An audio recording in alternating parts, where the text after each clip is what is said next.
Capitol Hill lawmakers are frustrated this holiday season, arguing that the House under Speaker Nancy Pelosi has become a toxic work environment. More than 24 lawmakers from both parties told CNN that decorum in the chamber has eroded in recent years, while polarization has only grown. That has made the House under Nancy Pelosi untenable for some elected officials. Representative Stephanie Murphy, Florida Democrat, told CNN, "Toxic is spot on. I think there is plenty of Democrat-on-Democrat violence, as well as Republican and Democratic divisions. I think it is not conducive to a healthy legislative environment for colleagues to make these debates both so personal and caustic." House Minority Leader Kevin McCarthy argues that the situation is a direct result of Nancy Pelosi's heavy-handed tactics as Speaker. Mr. McCarthy, California Republican, said, "Rules for thee, but not for me. This is part of a larger pattern.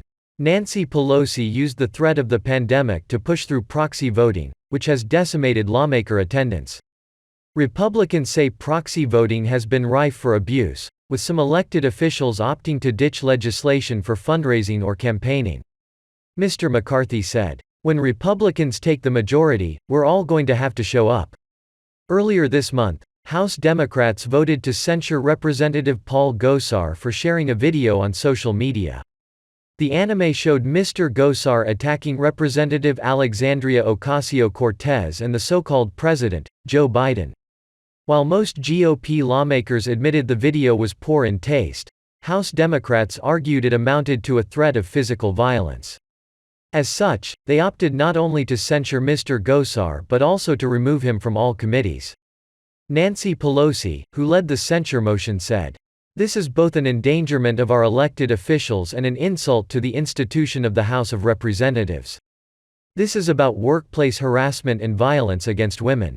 GOP lawmakers say the effort against Mr. Gosar opens up Democrats to similar circumstances if they lose the majority in 2022.